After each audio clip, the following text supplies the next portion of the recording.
Hello student, good afternoon to everyone. Now we start chemistry.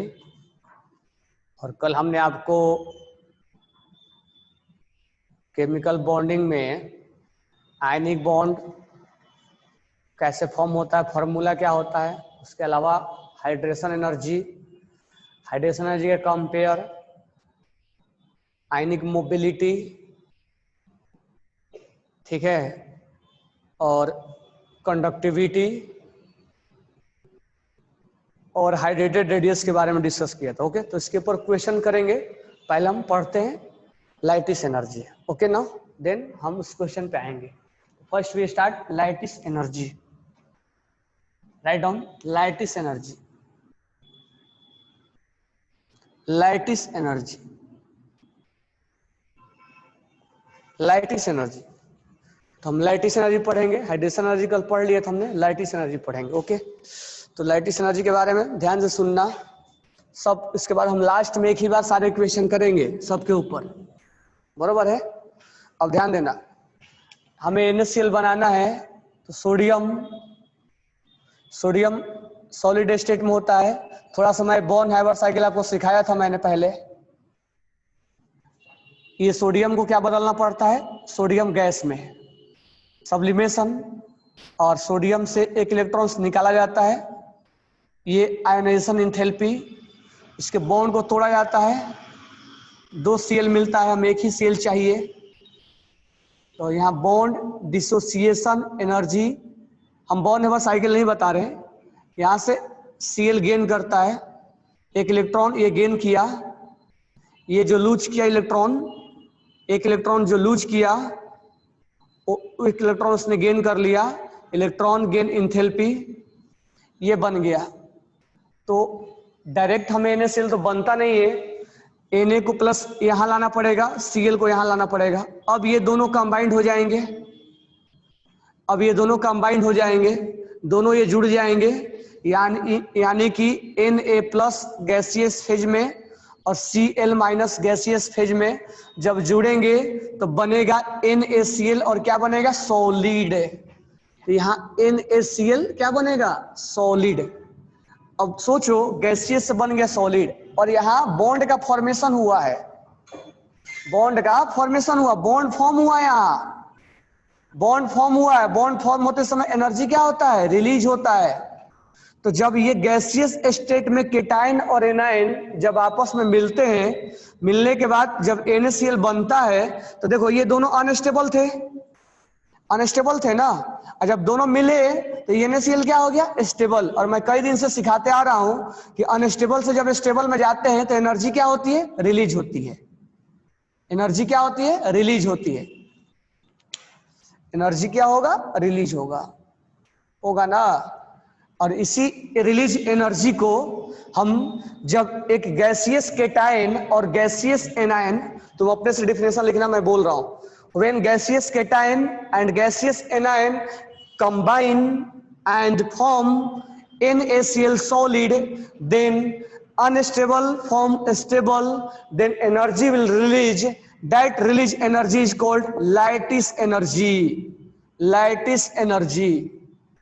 That energy is called lattice energy. और ये होता है exothermic,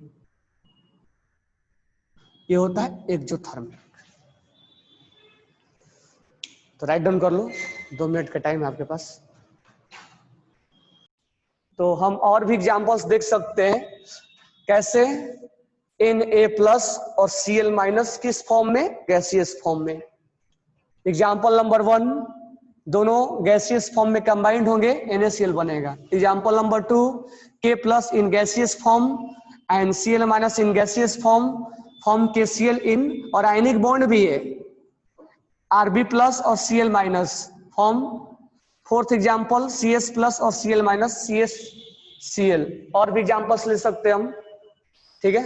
इसे यहां मैं ले रहा हूं Na plus solid gaseous form में, और फ्लोरीन माइनस, ये तो ऑलरेडी गैसियस फॉर्म में होता ही है, NaF, तो यहां सॉलिड बन जाएगा, ठीक है. K plus F minus KF, solid, gas और गैस. रिबिडियम Rb प्लस और F माइनस, क्या बनेगा? रिबिडियम RbF सॉलिड, सीजियम प्लस और Cl minus gas, caesium fluoride.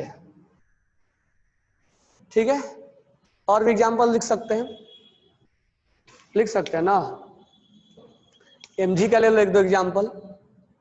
Mg+2 किस फॉर्म में? गैसियस, और 2 क्लोरीन माइनस किस फॉर्म में?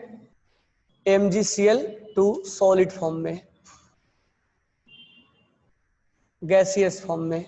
Ca+2 गैसियस फॉर्म में और 2 क्लोरीन गैसियस फॉर्म में, CaCl2 सॉलिड फॉर्म में, Mg+2 गैसियस फॉर्म में और ऑक्सीजन-2 गैसियस फॉर्म में, क्या बनेगा? MgO। और भी एग्जाम्पल ले सकते हैं, एल्युमिनियम+3 गैसियस फॉर्म में और 3 फ्लोरीन गैसियस फॉर्म में, क्या बनेगा? AlF3। और भी एग्जाम्पल्स ले सकते हैं, लिथियम+1 यहाँ 3 होगा और नाइट्राइड गैसियस फॉर्म में, क्या बन जाएगा? Li3n lithium nitride.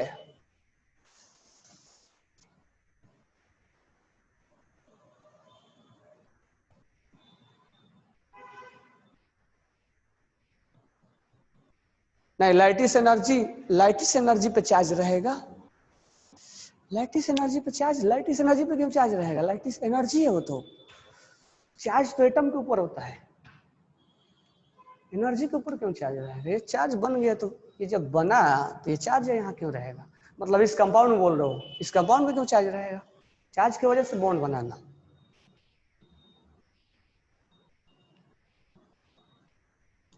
अच्छा, लाइटिस एनर्जी क्या होगा? एक्सोथर्मिक नेगेटिव लिखवाया था ना। लाइटिस एनर्जी एक्सोथर्मिक, अभी अभी लिखा, रिलीज बोला ना, when form then release, exothermic अभी अभी बोला था मैं शायद। एक्सोथर्मिक, डेल्टा एच का वैल्यू नेगेटिव।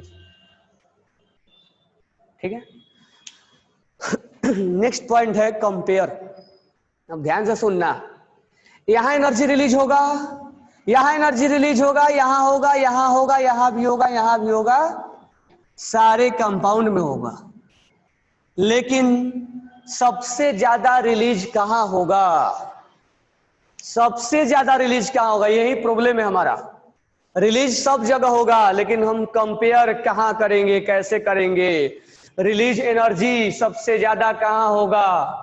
यहां होगा कि यहां होगा कि यहां होगा, यहां होगा, यहां होगा, यहां होगा, कहां होगा? चलो पहला एग्जांपल से हम बताते हैं, ठीक है? बाकी एग्जांपल्स हम हटा देते हैं। हेडिंग लिख लो, comparison of lattice energy, comparison of lattice energy, comparison of lattice energy, बराबर है? Comparison of lattice energy. अब देखो, तुम्हें मैं एक लाइटिस एनर्जी सिखाया, कैसे? डिफिनेशन से। अब तुम्हें लॉजिकल सिखा रहा हूं कि यही सोचना है हर बार, बराबर है क्या? यही सोचना है हर बार। अब मुझे बताओ, तुम एक बॉल लिए हो, तुम बॉल 5-6 बॉल लिए हो, क्रिकेट बॉल लिए हो, और फिर से तुम क्रिकेट बॉल लिए हो, लेकिन ये बॉल का साइज छोटा है, ठीक है? ये बॉल जो है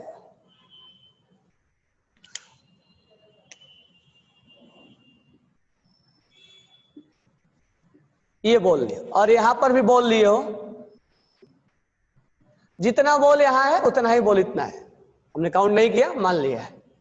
अब तुम्हें मैं बोलूं कि इसको जमाओ, और अच्छे से जमाओ, ताकि ये पैकिंग अच्छे से हो जाए। पैक करना है इसको, अच्छे से जमाना है, पैक करना है, इसको भी अच्छे से जमा के पैकिंग करना है। ये रियल मीनिंग तुम्हें समझा रहा हूं, ताकि तुम लाइटिस एनर्जी को फील कर पाओ। लाइटिस एनर्जी कितना एनर्जी रिलीज होता है वो तो हमने डिफिनेशन बता दिया, लेकिन लाइटिस एनर्जी को फील कैसे करेंगे, तो फीलिंग्स तुम्हें बता रहा हूं। अब तुम्हें जब पैकिंग करना है इस बॉल को, तो तुम्हें बताओ अच्छे से पैकिंग कौन करोगे, छोटे बॉल को करोगे अच्छे से पैकिंग या बड़े बॉल को करोगे? किसको पैकिंग अच्छे से कर पाओगे? पैक करना है तो किसको अच्छे से पैक करोगे अच्छे से, छोटे बॉल को या बड़े बॉल को? बिग बॉल को। एक का आंसर है बिग बॉल। पार्थ तुम्हें अच्छे से बड़े बॉल को पैक कर लोगे, छोटे जितना होगा साइज में उतना उसका पैकिंग क्या होगा, पैकिंग अच्छा होने मतलब इसमें बीच में स्पेस कम होगा। छोटे वाला को अच्छे से जमाओगे ना, अच्छे से जमाना मतलब इनके बीच में जो जगह है खाली वो नहीं रहना चाहिए,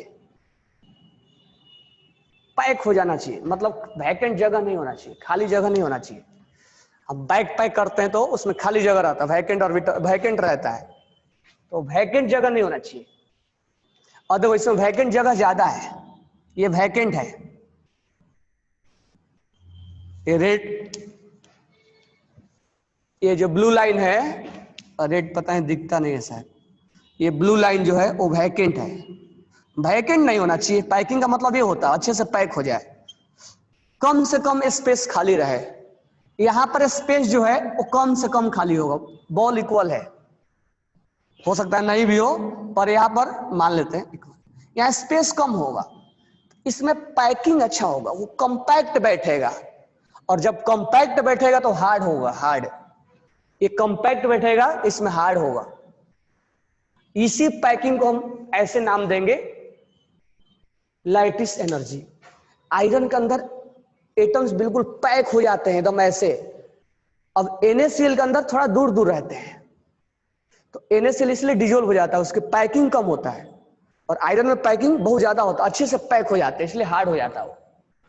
तो रियल मीनिंग पैकिंग से यहां लेना देना है, पैकिंग से लाइटिस एनर्जी को लेकर देना है, यानी ये जब पैक होगा तो ये अच्छे से पैक होगा, और जितना लाइटिस एनर्जी ज्यादा होगा उतना ही वो क्या होगा, सॉलिड स्ट्रॉन्ग होगा।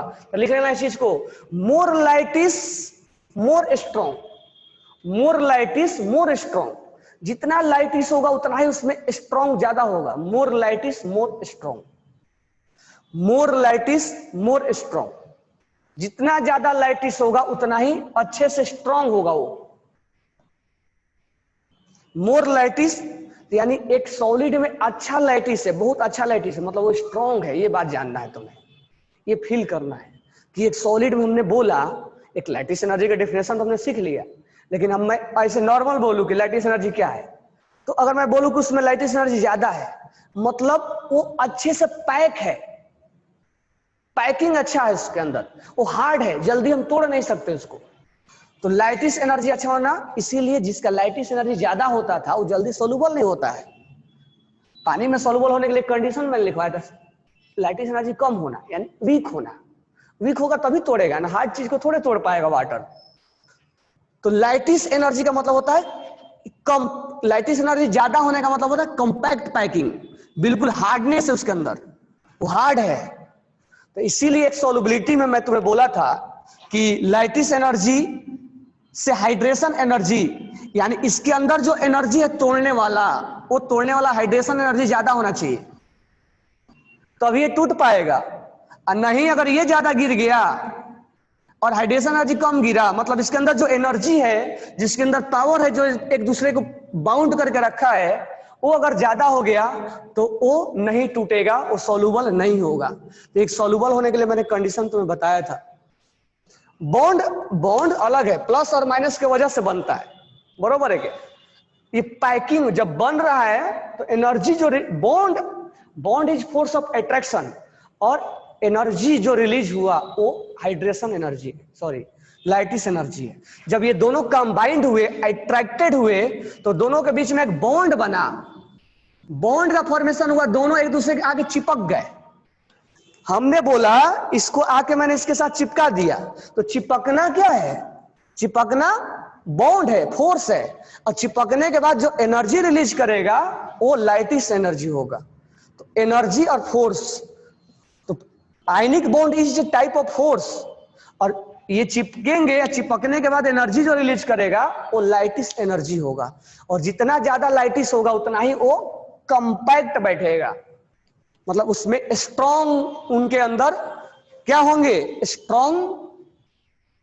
स्ट्रॉन्ग पैकिंग होगा। इस चीज से तुम्हें फील करना है, अच्छे से पैक हो जाएगा, हार्ड हो जाएगा वो, और इसीलिए पानी में कम सॉल्युबल होते हैं। तो एक पानी में सॉल्युबल होने के लिए लैटिस एनर्जी कम होना चाहिए, रटना नहीं है, मतलब उसमें पैकिंग थोड़ा लूज होना चाहिए, ये सोचना है। तभी आके वो क्या हो जाएगा, तभी आगे वो क्या हो जाएगा, डिजोल्व हो जाएगा। ठीक है, अब हमारा हेडिंग था कंपेयर, तो मीनिंग समझा दिया। अब आओ कंपेयर करते हैं। पहला एग्जांपल्स लेते हैं, LiF या LiCl ले लेते हैं। LiCl, NaCl, KCl, RbCl, CHCl। अब हमें इसमें कंपेयर करना है लैटिस एनर्जी का। तो लैटिस एनर्जी का कंपेयर करने के लिए तुम्हें दो फैक्टर देखना पड़ेगा। लैटिस एनर्जी के लिए अभी अभी हमने बोला साइज। अब मुझे बताओ, साइज जितना कम होगा उतना ही पैकिंग क्या होगा, अच्छा होगा, गुड पैक होगा, अच्छा से पैक होगा, पैकिंग अच्छा होगा। और जब पैकिंग अच्छा होगा तो लैटिस क्या होगा, ज्यादा होगा। अब मुझे ये बताओ कि यहां पर ये तो क्लोरीन कॉमन है, लिथियम प्लस और Cl माइनस। अब तो एक लिथियम प्लस और Cl माइनस नहीं होंगे ना, बहुत सारे लिथियम प्लस Cl माइनस होंगे। फिर lithium plus Cl minus, lithium plus Cl minus, Cl minus, lithium plus Cl minus, lithium plus Cl minus, lithium plus Cl minus, lithium plus Cl minus, lithium plus Cl minus, lithium plus. ठीक है, अब caesium वाला ले लेता हूं, last वाला, caesium Cl, caesium Cl, caesium plus Cl minus, caesium plus Cl minus, Cl minus, caesium plus Cl minus, caesium plus. अब मुझे बताओ, ये तो Cl कॉमन है, Cl क्या है, कॉमन है, तो ये इनका साइज ज्यादा है, तो पैकिंग किसमें ज्यादा होगा, लिथियम वाला ज्यादा पैक हो जाएगा या सीजियम वाला ज्यादा पैक हो जाएगा, ज्यादा पैकिंग कौन अच्छा होगा। तो यहाँ डिसाइडिंग फैक्टर तो क्लोरीन है नहीं, क्योंकि क्लोरीन तो कॉमन है। डिसाइडिंग फैक्टर कौन है, लिथियम और सीजियम। तो कहने का मतलब ये हुआ, अब मैं इसको हटा रहा हूं, कहने का मतलब ये है कि लिथियम का साइज छोटा है, लिथियम का साइज छोटा है। तो अगर हम साइज के बारे में बात करें तो साइज जो है वो लिथियम का छोटा है। ठीक है, तो साइज छोटा होगा उतना ही पैकिंग क्या होगा, अच्छा होगा। तो लैटिस एनर्जी किसमें ज्यादा होगा,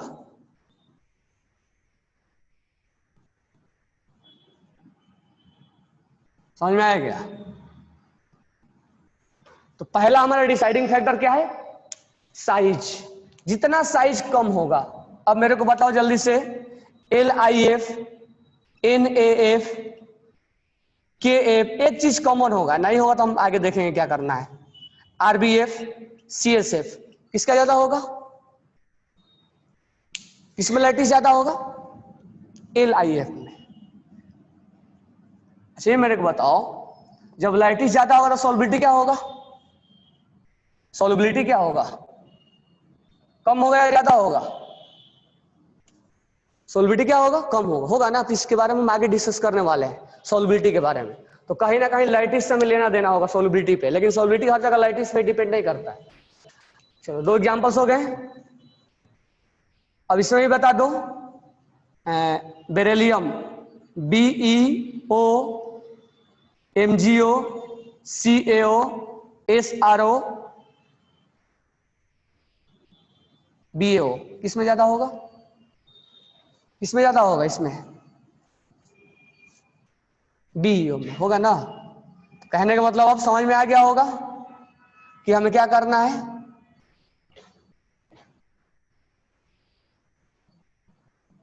ठीक है, तो साइज पे डिसाइड कर लेंगे ना हम, कैसे भी होगा। तो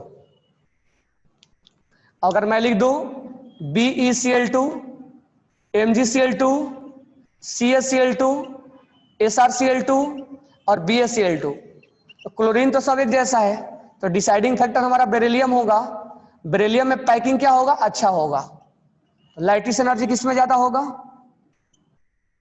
BeCl2 में, ठीक है। यहां से बॉन्ड से कोई लेना देना नहीं है, किसमें स्ट्रॉन्ग बॉन्ड है किसमें क्या है वो मत डिसाइड करना। डिसाइडिंग फैक्टर हमारा होगा साइज, तो हमें कैसा भी दिया जाएगा तो हम साइज पे बता देंगे ना, साइज पे बता देंगे। अब आते हैं दूसरा फैक्टर निकाल के लाते हैं। मान लो ये तो हमने ऐसे दिया, अब मैं तुमसे पूछूं कि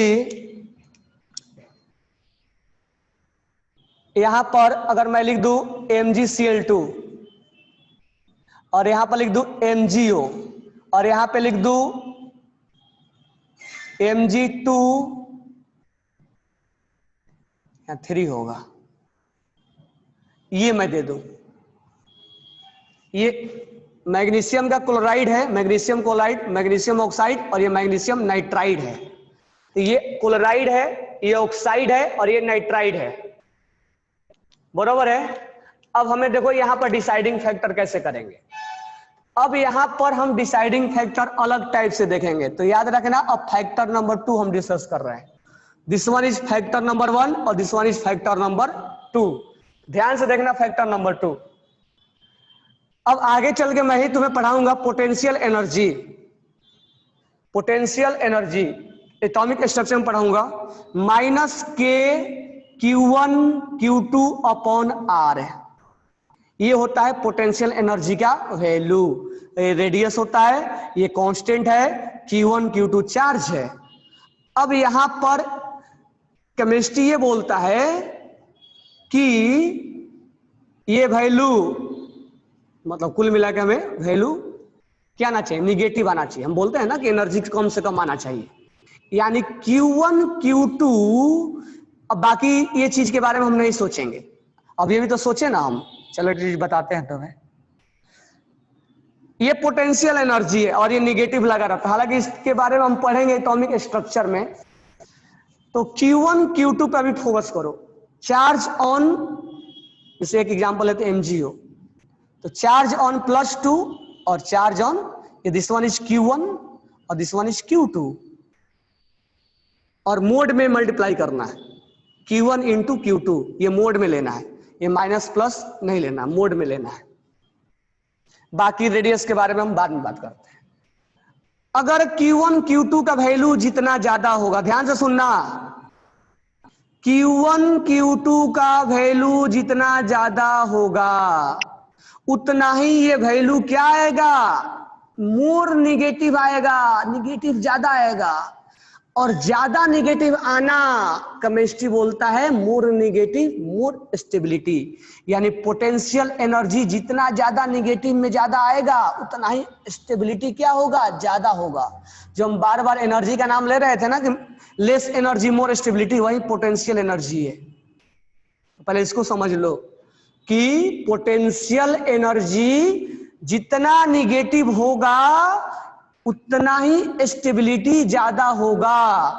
अब पोटेंशियल एनर्जी का फॉर्मूला ये होता है जो कि हम डिटेल में पढ़ेंगे एटॉमिक स्ट्रक्चर में। कांस्टेंट होता है, ये रेडियस होता है, और Q1 Q2 पे हम यहाँ फोकस करवा रहे हैं। This one is charge on Q1 यानी केटायन, और this one is charge on anion. Q1 Q2 का मल्टीप्लीकेशन आपको मोड में करना है, यानी वैल्यू निगेटिव पॉजिटिव लेना है। अगर ये वैल्यू जितना ज्यादा गिरेगा उतना ही निगेटिव में वैल्यू ज्यादा आएगा, आएगा ना। जितना ज्यादा निगेटिव आएगा उतना ही स्टेबिलिटी क्या होगा, लेस एनर्जी होगा उसके पास। निगेटिव में कम आना मतलब उसके पास लेस एनर्जी, निगेटिव ज्यादा आना मतलब लेस एनर्जी होना, लेस एनर्जी होना, लेस एनर्जी मोर स्टेबिलिटी। तो कुल मिला के हमें साइज पे अगर नहीं चेक करना होगा तो हमारा दूसरा फैक्टर है चार्ज। चार्ज पे हम चेक करेंगे, चार्ज पे हम चेक करेंगे। अब देखो पहले हम चेक करके बताते हैं, तब इस पे फिर से आएंगे और डाउट होगा तो हम इस क्वेश्चन में कैसे चेक करेंगे। तो Mg पे +2 चार्ज और 2 Cl है -1। तो देखो 2 Cl है तो तुम ऐसा मत कर देंगे -2 लिख देना। एक Q1 है और ये Q2 है, ठीक है, या Q3 भी मान सकते हो। तो Q1, ये Q1 है और ये Q2 है, ठीक है। ऐसा नहीं कि -2 ले लेना है, नहीं, या Q3 भी ले सकते हो, Q1 into Q2 into Q3, ठीक है, ले एक ही दो ही लो, कोई प्रॉब्लम नहीं है। Q1 इंटू Q2 हमें निकालना होगा, तो Q1 पे चार्ज कितना है 2 और Q2 पे कितना है -1, तो हमें मोड में 1 ही लेना है। कितना आ गया 2। अब अगला नेक्स्ट ध्यान देना, MgO +2 -2, this one is Q1, this one is Q2, तो Q1 और Q2 का मल्टीप्लीकेशन यहां हमें चाहिए, तो 2 इंटू 2 कितना आ गया 4 आ गया, मोड में लेना है। अब तीसरा लिथियम नाइट्राइड है, मैग्नीशियम नाइट्राइड है, Mg+2, ठीक है, और N2 -3 होता है। ध्यान देना यहाँ पे, अब इसकी संख्या कितना भी रहने दो कोई फर्क नहीं पड़ता, हमारे लिए ये सोच लेना है कि Mg+2 है और N-3 है, ये कितना है उससे कोई हमें फर्क नहीं पड़ रहा है, इस पे केवल चार्ज लेना है हमें। हालांकि इसकी संख्या 3 है तो हमें उससे कोई लेना देना नहीं होगा, इसकी संख्या 2 है, ठीक है। ज्यादा तुम क्या फोकस करोगे, इसके ऊपर चार्ज क्या है, उनकी संख्या पे फोकस मत करना। जैसे यहाँ पे भी मैंने एक हटा दिया था एक, तो संख्या पे मत फोकस करो, उसके ऊपर क्या चार्ज है यानी ऑक्सीडेशन स्टेट क्या है उस पे फोकस करना है। तो यहाँ पर Q1 और ये Q2 है, ये 3 है तो ये मत कर देना 6 हो जाएगा। कर भी सकते हो कोई प्रॉब्लम नहीं, आंसर एक ही आता है, ठीक है, कर भी सकते हो कोई प्रॉब्लम नहीं है, बट क्यों हम उस कॉम्प्लेक्स में जाए, हम आसानी से चार्ज देख लेंगे, संख्या हटा देना है। तो यहाँ +2 है और यहाँ -3 है, तो Q1 और Q2 का क्या हो जाएगा, देखो संख्या भी लोगे तो वही आंसर आने वाला, तो यहाँ पर जो हो जाएगा 2 इंटू 3 हो जाएगा 6। अब मुझे बताओ किसका Q1 Q2 का वैल्यू सबसे ज्यादा है, जिसका Q1 Q2 का वैल्यू ज्यादा होगा उसमें निगेटिव वैल्यू ज्यादा आएगा, निगेटिव वैल्यू ज्यादा आने से पोटेंशियल एनर्जी कम होगा, लेस एनर्जी मोर स्टेबिलिटी को बताता है, यानी जिसका Q1 Q2 का वैल्यू ज्यादा आता है उसमें लैटिस एनर्जी भी ज्यादा आता है। अगर मैं डायरेक्ट बोल दूं यहां वाला लाइन और यहां वाला लाइन जोड़ दूं तो यानी जितना ज्यादा रिलीज होगा उसके अंदर उतना ही एनर्जी ज्यादा होगा, तो ये हमारा फोकस पॉइंट है, यही की है जिससे लॉ खुलेगा तुम्हारा। समझ में आ गया ना। अब इस केस में सबसे ज्यादा लैटिस एनर्जी किसका होगा, इसका होगा।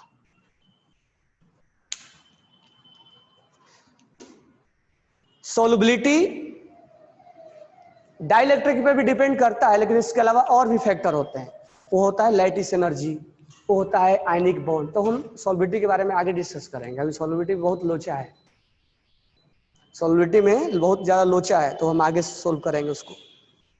सोलबिलिटी केवल एक फैक्टर पे डिपेंड नहीं करेगा, सोलबिलिटी हाइड्रेशन एनर्जी पे भी डिपेंड करता है, लैटिस एनर्जी पे भी डिपेंड करता है, बॉन्ड पे भी डिपेंड करता है, पोलर पे भी डिपेंड करता है, और डाइलेक्ट्रिक पे भी डिपेंड करता है। सोलबिलिटी में बहुत तरह का लोचा है, वो आगे हम देखेंगे।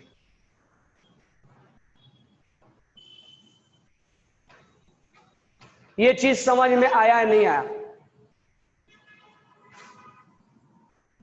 MgO का नहीं, इसका जाता होगा।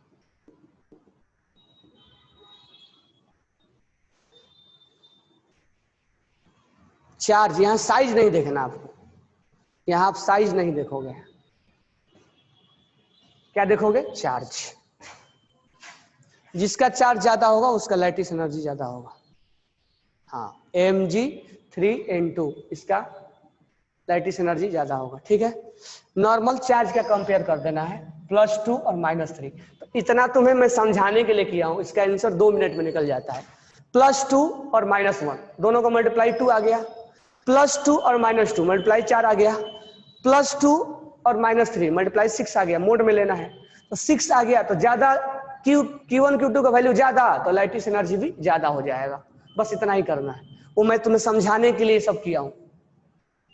तो एक फील कराया किस पे, साइज पे, बरोबर क्या, और एक फील करवाया पोटेंशियल एनर्जी पे, ठीक है। तो इजीएस्ट वे में लो, आराम से पहले चार्ज का मल्टीप्लाई करो, फिर धीरे धीरे डेप्थ में हम बढ़ते जाएंगे।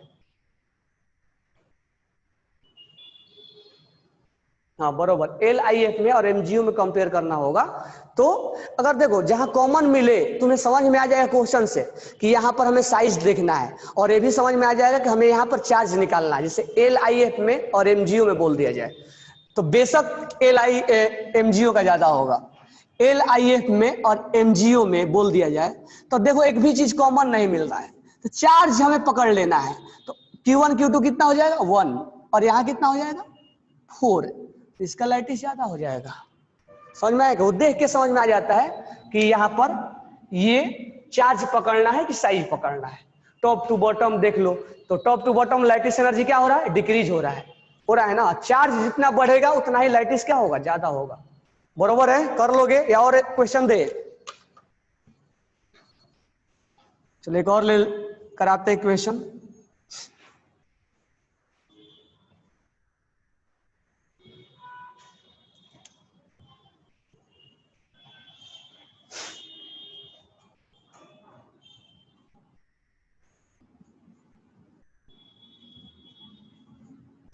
AlF3 अल्युमिनियम नाइट्राइड ALN किसमें ज्यादा होगा?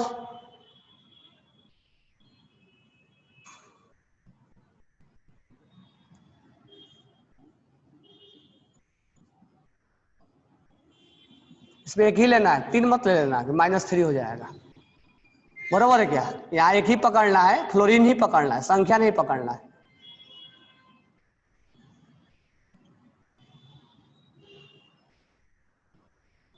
एल्युमिनियम नाइट्राइड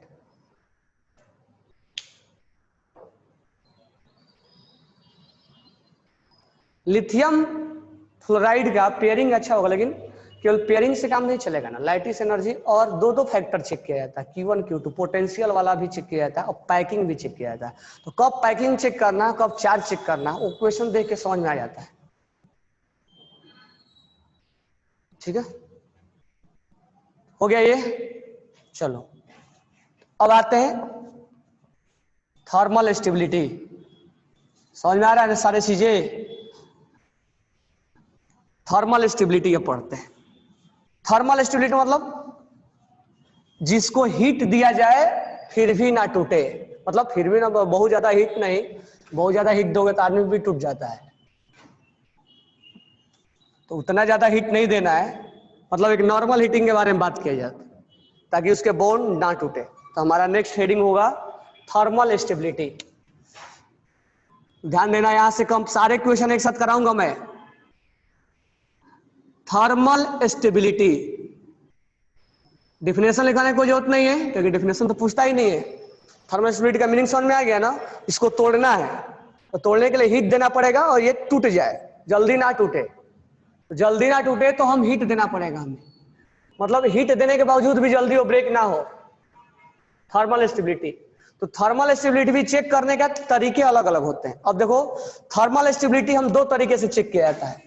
एक चेक किया जाता है आयनिक बॉन्ड के ऊपर, आयनिक बॉन्ड के ऊपर, और एक चेक किया जाता है लाइटिस एनर्जी पे।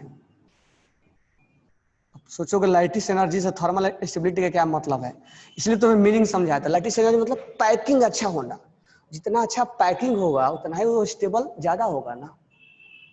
तो दो फैक्टर चेक किया जाता है। तो आगे अब कॉम्प्लेक्सिटी बढ़ता जाएगा तुम्हें। आयनिक बॉन्ड पे भी चेक किया जाता है, कब यहां चेक किया जाएगा कब यहां चेक किया जाएगा, वही प्रॉब्लम क्रिएट हो जाता है।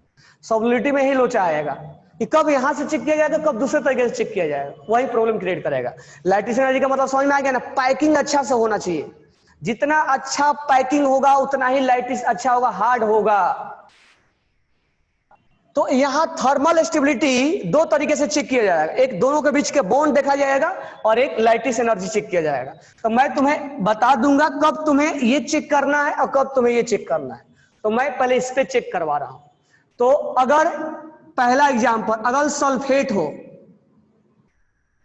सल्फेट हो, सल्फेट आयंस हो, SO4-2, कार्बोनेट हो, कार्बोनेट हो, CO3-2, ठीक है, नाइट्रेट हो,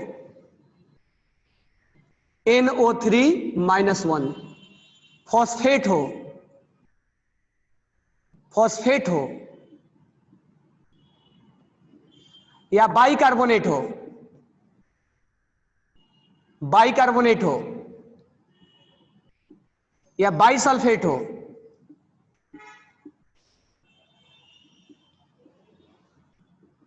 या बाइसल्फेट हो या बाइफॉस्फेट हो, जो भी हो, मतलब इसी कह रहा हूं। इनके अंदर अब ध्यान देना इस पे, पहले मैं एक एक एग्जांपल ले रहा हूं। एग्जांपल्स कैसे लेना स्टार्ट करूंगा मैं, तो ज्यादा आयनिक कौन बनाते हैं, lithium, sodium, potassium, rubidium, caesium और सीजियम तक लेते हैं, ठीक है। तो इसी पे हमें बनाना है। तो पहले हम इसका फॉर्मूला तैयार करेंगे। तो देखो सबसे पहले फॉर्मूला देख लो, लिथियम सल्फेट Li प्लस एक लूज करेगा और SO4 दो गेन करेगा। तो फॉर्मूला क्या हो जाएगा इसका, Li2SO4। अब ध्यान से एक चीज सुनना, ये दोनों में आयनिक बॉन्ड बनेगा, लेकिन इसके अंदर कोवैलेंट बॉन्ड है, वो हम आगे समझेंगे। इसके अंदर जो है कोवैलेंट बॉन्ड होता है, ये कोवैलेंट बॉन्ड है, कैसे है वो आगे हम समझेंगे। लेकिन इस दोनों में ये जो एटम चिपके हुए हैं एक दूसरे से, उस दोनों का चिपकना, देखो ये सल्फर जो है इसके साथ जो ऑक्सीजन चिपका हुआ है, ये O माइनस दो ही माइनस है ना, और ऑक्सीजन ऑक्सीजन, ये जो चिपका हुआ है चार ऑक्सीजन जो SO4-2 है, इनमें जो चिपका हुआ है ये कोवैलेंट बॉन्ड है, वो हम बाद में समझेंगे। लेकिन ये जो दोनों चिपके हुए हैं उनमें आयनिक बॉन्ड है, क्योंकि इसमें लॉस, और अक्सर जो एस ब्लॉक वाले हैं वो आयनिक ही बनाते हैं। एस ब्लॉक वाले देखो इसमें पी वाला है, दोनों पी वाले हैं, सल्फर भी पी का और ऑक्सीजन भी पी का, पी और पी वाले ज्यादा कोवैलेंट बॉन्ड बनाएंगे, वो आगे हम जब कोवैलेंट में आएंगे तब समझ लेंगे। एस ब्लॉक वाले ज्यादा आयनिक, ज्यादा क्या मतलब मोस्टली बेरिलियम को छोड़ के ये मोस्टली आयनिक ही बनाते हैं, लिथियम सोडियम ये सब आयनिक बनाता है, ये कभी कोवैलेंट बनाता ही नहीं है। ये सच्चाई है और हम मानते हैं, तुम्हें भी मानना पड़ेगा। तो सल्फेट के अंदर पी और पी के अंदर कोई भी एग्जांपल्स ले लो, बरोबर है क्या, कोई भी एग्जांपल्स ले लो, अब इनमें ही चुन लो। ये देखो सब पी वाले हैं, ये पी ये पी ये पी ये पी ये पी ये पी, हाइड्रोजन तो है एस का है, तो हाइड्रोजन कोवैलेंट भी बनाता है और हाइड्रोजन आयनिक भी बनाता है, वो हम बताएंगे।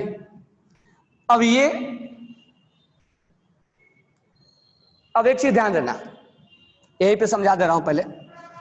अगर मैं बोलूं लिथियम हाइड्राइड, तो देखो लिथियम हाइड्राइड में तुम्हें याद होगा ऑक्सीडेशन स्टेट में बोला था, अब ये लूज करेगा तो गेन कर लेगा, तो यहां लिथियम हाइड्राइड ये कौन सा बॉन्ड है, आयनिक। लेकिन मैं बोलूं NH3 में कौन सा बॉन्ड है, तो ये कोवैलेंट है। तो थोड़ा सा मैं इसलिए एग्जांपल ज्यादा नहीं दिया क्योंकि अभी कोवैलेंट बाकी है। अब यहां पर ये अब हाइड्रोजन जो है, यहां वाला हाइड्रोजन +1 में है, यहां वाला हाइड्रोजन -1 में है, तो जब मेटल के साथ चिपकेगा तो ये आयनिक बनाएगा। तो जहां भी एक ही लाइन पकड़ लो, जहां अल्कली मेटल हो, अल्कलाइन अर्थ मेटल हो, वो आयनिक ही बनाता है हर जगह, ठीक है। तो आयनिक का एग्जाम्पल तुम्हें समझने के लिए ज्यादा डिफिकल्ट नहीं होगा, एस ब्लॉक वाले आयनिक ही बनाते हैं। अब लिथियम सल्फेट जो है इसके साथ आयनिक बनाएगा, इनमें कोवैलेंट है लेकिन इनमें आयनिक है, इनमें आयनिक है। तो अगर तुमसे पूछा जाए कि लिथियम सल्फेट में कौन कौन से बॉन्ड होता है, तो हम बोलेंगे लिथियम सल्फेट में आयनिक भी होता है, क्योंकि ऐसे क्वेश्चन कई बार जेईई में पूछता है, और इसमें कोवैलेंट भी होता है। तो इन दोनों में आयनिक होगा और इनमें कोवैलेंट होगा, इस चीज को तुम्हें जानना पड़ेगा, ठीक है। हालांकि आगे हम और जान लेंगे, वो इसमें प्रॉब्लम्स नहीं है। तो ये लिथियम सल्फेट हमने बना दिया है, ये हटा दो। अब देखो 1 बाय 1, यानी जो मैं अब बनाऊंगा, यहां जो मैं लिखा हूं ये सब कोवैलेंट है। अब मुझे आयनिक बॉन्ड तैयार करना है सबका, सल्फेट का, ये सब कोवैलेंट है, ये सब के सब कोवैलेंट है, ये सब कोवैलेंट है, ये आपस में कोवैलेंट बॉन्ड से जुड़ा हुआ, वो हम आगे सीख लेंगे। अब इनके साथ मुझे आयनिक बनाना है, ठीक है। तो लिथियम 1 इलेक्ट्रॉन्स लूज करेगा और सल्फेट 2 इलेक्ट्रॉन्स गेन करेगा।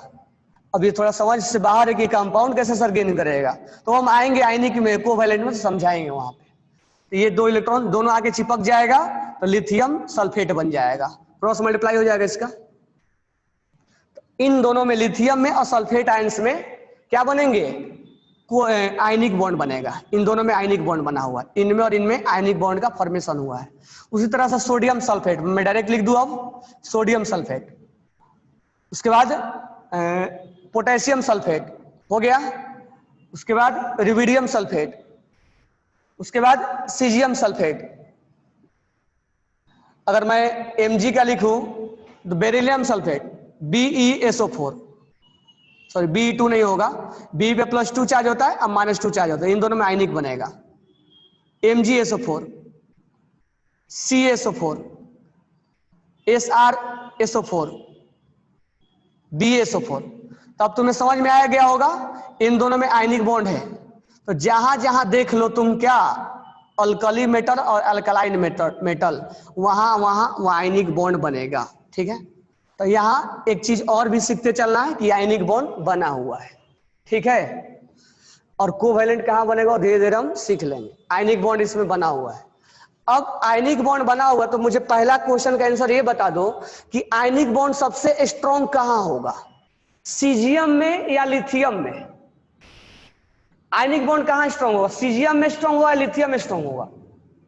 सीजियम में, जल्दी से लूज करेगा ना, जल्दी से लूज करेगा। बेरिलियम में होगा या बेरियम में होगा? बेरियम में होगा या बेरिलियम में होगा? बेरियम में होगा। तो top to bottom ionic bond का जो स्ट्रेंथ है, पावर है, वो बढ़ेगा। आयनिक बॉन्ड का स्ट्रेंथ बढ़ेगा, बढ़ेगा ना टॉप टू बॉटम। जल्दी से इलेक्ट्रॉन जो जल्दी लूज करेगा उतना ही बॉन्ड क्या हो जाएगा, स्ट्रॉन्ग, मैंने बताया था। अच्छा, जब आयनिक बॉन्ड स्ट्रॉन्ग होगा तो उसको तोड़ना आसान नहीं है। जब ये दोनों एक दूसरे के चिपक जाएंगे और हीट देते रह जाओगे, ये जल्दी टूटेगा ही नहीं। इसका मतलब, अब ये चीज लेकिन ध्यान देना है कि लैटिस पे नहीं चेक करना है, यही कंफ्यूजन हो जाता है कि सर लैटिस पे चेक करें कि आयनिक पे चेक करें। इनको आयनिक पे चेक करना है, ये जितना मैं बॉक्स में लिखा हूं। तो इनमें अगर आयनिक ज्यादा है, आयनिक बॉन्ड ज्यादा है, आयनिक स्ट्रेंथ ज्यादा है, आयनिक बॉन्ड स्ट्रेंथ जितना ज्यादा होगा उतना ही उसको अलग करना डिफिकल्ट होगा, यानी उसमें थर्मल स्टेबिलिटी ज्यादा होगा, यानी कम हीट पे वो जल्दी से ब्रेक नहीं होगा। यहां सीजियम जो है बिल्कुल स्ट्रांगली चिपका हुआ है, जबकि लिथियम जो है स्ट्रांगली नहीं चिपका हुआ है। इसीलिए यहां पर इनको अलग करना आसान हो जाता है, इनको अलग करना डिफिकल्ट हो जाएगा। तो थर्मल स्टेबिलिटी जो आयनिक स्ट्रेंथ का आंसर है, वही थर्मल स्टेबिलिटी का भी आंसर होगा। मोर आयनिक स्ट्रेंथ, मोर थर्मल स्टेबिलिटी। लेकिन कहां हम लैटिस पे चेक करेंगे, इसके बारे में बाद में बात करेंगे। लेकिन ये जितने भी बनेंगे, ये सब के सब क्या चेक किए जाते हैं, आयनिक स्ट्रेंथ। आयनिक स्ट्रेंथ ज्यादा होगा, थर्मल स्टेबिलिटी ज्यादा होगा। ये चीज समझ में आया या नहीं आया? तो जो आंसर आयनिक स्ट्रेंथ का होगा वही आंसर थर्मल स्टेबिलिटी का होगा। यस और नो? तो चाहे सल्फेट लिखो, चाहे कार्बोनेट लिखो, चाहे नाइट्रेट लिखो, चाहे फॉस्फेट लिखो, चाहे बाइकार्बोनेट लिखो, चाहे बाइसल्फेट लिखो, ये आयनिक बॉन्ड, और समझ में आ गया ना आयनिक बॉन्ड कैसे है ये? तो दोनों के बीच में आयनिक बॉन्ड बना हुआ है, और आयनिक बॉन्ड यहां ज्यादा है, और वही आयनिक बॉन्ड ज्यादा है तो आयनिक थर्मल स्टेबिलिटी भी ज्यादा है। ये डाउट है या क्लियर हुआ? तो मैं एक ही लाइन में अगर सब कुछ लिख दूं, ये